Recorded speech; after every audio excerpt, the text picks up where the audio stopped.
Eh bien voilà,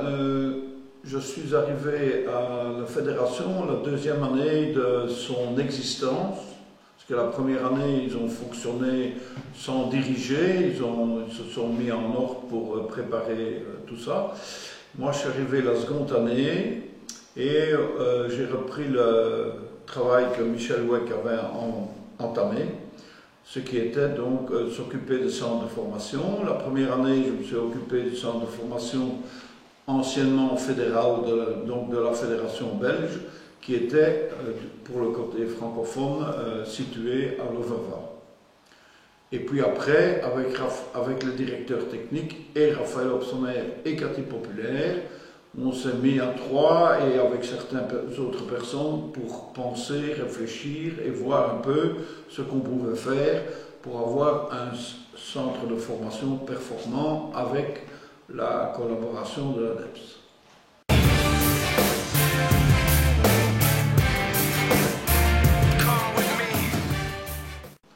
Créateur, c'est un grand mot parce qu'en fait, c'est toute une équipe qui a travaillé à ça et qui a continué après. Mais disons que ce que nous avons fait, c'est qu'on a réfléchi à ce qui avait été fait avant, parce que le basket avait quand même une histoire de centre de formation, que ce soit à la Fédé, plutôt que ça à l'ADEPS avec M. Huget, qui était directeur technique à l'époque, a eu un centre de formation à Arlon, où des joueurs comme Pierre Cornat, Marc de Hennef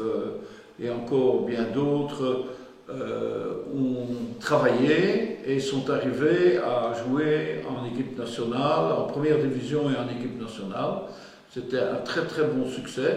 mais à l'époque, les jeunes de cet âge-là pouvaient toquer dans les équipes de première division, ce qui maintenant est devenu beaucoup plus difficile avec l'apport des étrangers. Et donc, il fallait qu'on fasse quelque chose d'assez performant.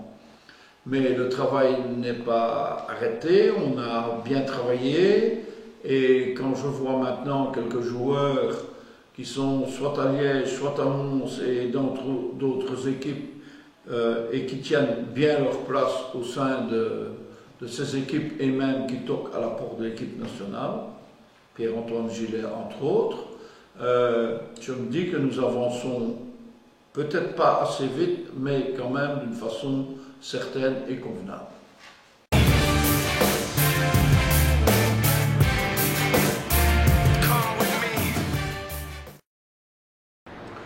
Bien, le but premier, c'est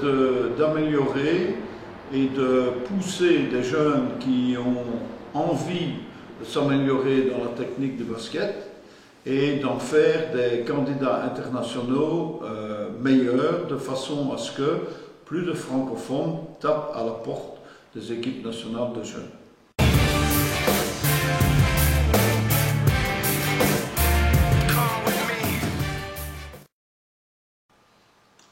Bien certainement, je l'ai déjà dit quelques fois, je trouve que le centre de formation est un peu notre laboratoire sur ce que nous voulons faire. Donc c'est ici qu'on met en pratique la philosophie qu'on a sur la formation, et donc ça nous permet de voir si ce que nous avons comme idée peut se réaliser correctement. Quand je vois les jeunes de chez nous qui maintenant, certains sont même dans l'équipe nationale, progressent en division 1, et sur les filles, peut-être pas en division, chez les filles, pardon, peut-être pas en division 1, mais dans les divisions juste en dessous, le nombre de jeunes filles qui sont passées au centre et qui ont amélioré leur basket et les équipes dans lesquelles elles sont, je pense que nous n'avons pas encore rempli notre mission, mais qu'elle est en train de se réaliser petit à petit.